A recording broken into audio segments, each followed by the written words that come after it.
윤석열 대통령의 78주년 광복절 경축사의 평가가 크게 엇갈립니다. 여야 간에 아주 극심한 온도차를 느낄 수가 있습니다.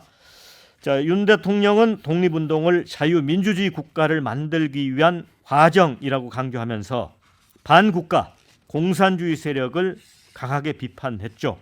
이권 카르텔, 교권 확립 등 현안에도 상당한 분량을 할애를 했습니다.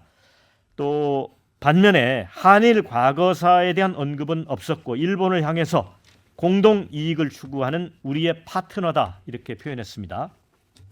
또 한미일 3국 간 안보 협력도 강조했고요. 이 3.1절 기념사하고 비교를 해보니까 이제 3배 분량인데 3배 분량으로 자유를 27번 최다 언급을 했습니다. 국민 9번, 자유민주주의 7번, 공산 전체주의 6번 이렇게 언급을 했습니다. 자, 독립운동을 자유를 찾아 출발한 여정에 비유를 했습니다. 또 자유민주주의 연대로 그 여정이 계속되고 있다. 이걸 강조한 건데 자, 패널들께서는 경축사를 어떻게 보셨는지 핵심 키워드 짤막하게 하나 제시하시고 설명해 주시면 됩니다. 먼저 서정욱 변호사님. 저는 이제 한 단어만 꼽으라면 과정을 꼽고 싶어요. 과정. 네. 과정. 저희 이제 보수 진영 내에서 건국이 1919년이냐, 네. 아니면 이제 그 48년이냐 이런 데 오랜 해묵은 논쟁이 있었어요. 네. 이거는 역사를 이게 단절로 보는 거죠. 네. 윤석열 대통령은 이제 그 보수 내에서는 역사 인식을 이게 좀 통합을 시키게 되겠다. 그래서 이제 독립운동도 자유민주 국가를 건설하는 하나의 연속선상에서 과정으로 보는 이게 저는 상당히 그 의미가 있었다. 그래서 한 단어를 꼽으라면 과정을 꼽고 싶어요. 네. 우리 장윤성 기자님은 어떤 키워드가 꽂혔습니까?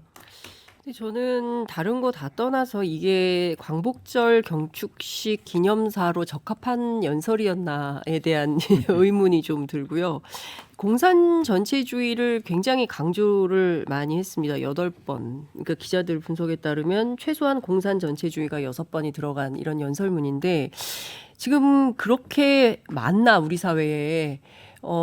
그러면 왜 검찰이 가만히 있나 빨리 다 잡아들여야지 이런 생각이 드는 것이고요. 그러니까 활개치고 있다. 이게 초심이었다는 거거든요. 대통령의. 네.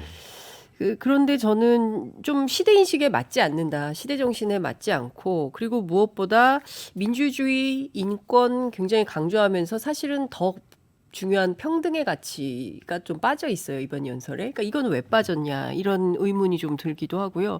전반적으로 보면 윤석열 정부가 출범 이후 지난 1년 3개월 동안 30대, 40대로부터 지지를 잘 못 받고 있습니다. 지지가 굉장히 낮은 40대로부터 좀 등 돌린 정권이다. 저는 이런 평가를 하는데 실제로 이런 방식으로 계속 가져간다면 2030, 40 젊은 세대들이 지지하는 대통령 되기가 좀 어렵지 않겠냐 이런 우려가 좀 네, 생깁니다. 장 기자님은 뭐 굳이 키워드를 뽑고 싶지 않다 그런 생각이신 것 같아요. 뭐 키워드가 뭐 잘 모르겠어요 저는.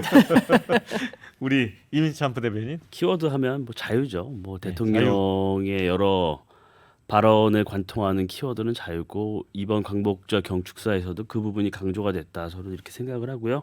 뭐 단순히 뭐 일본에 대한 얘기가 없었다 이런 비판을 많이 하시는데 어쨌든 비판하는 쪽에서는 여러 그 함의를 여러 고민하기보다는 특정 단어나 이런 거를 끄집어내서 그거를 활용해서 공격을 하는 뭐 그건 자연스러운 거라고 봅니다. 야당으로서 충분히 할 수 있는 거라고 보고요.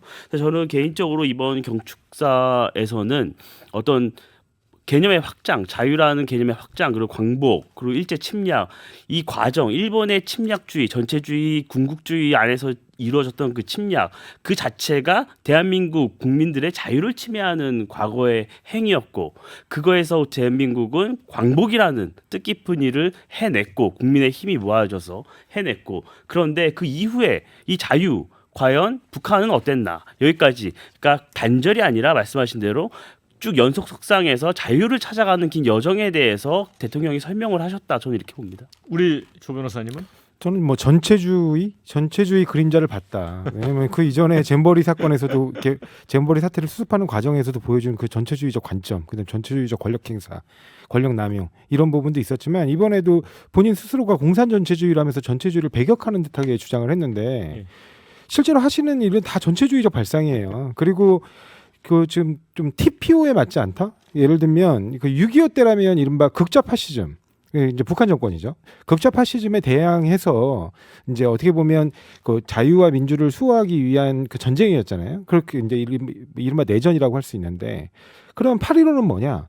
극우 제국주의 파시즘에 저항한 우리의 어떤 독립운동이거든요.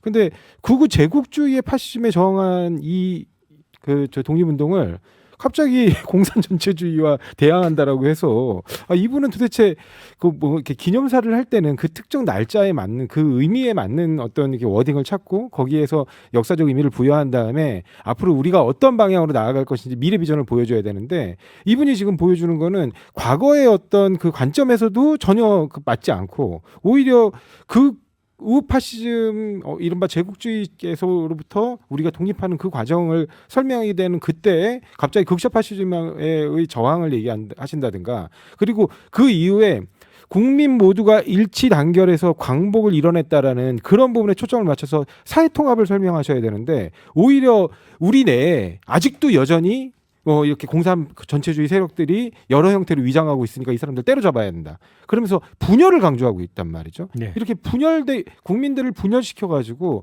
어떻게 우리가 앞으로 미래 그 어떤 지금 새로운 어떤 대한민국을 만들어가는데 에너지를 모을 수 있겠습니까? 좀 안타깝습니다. 네.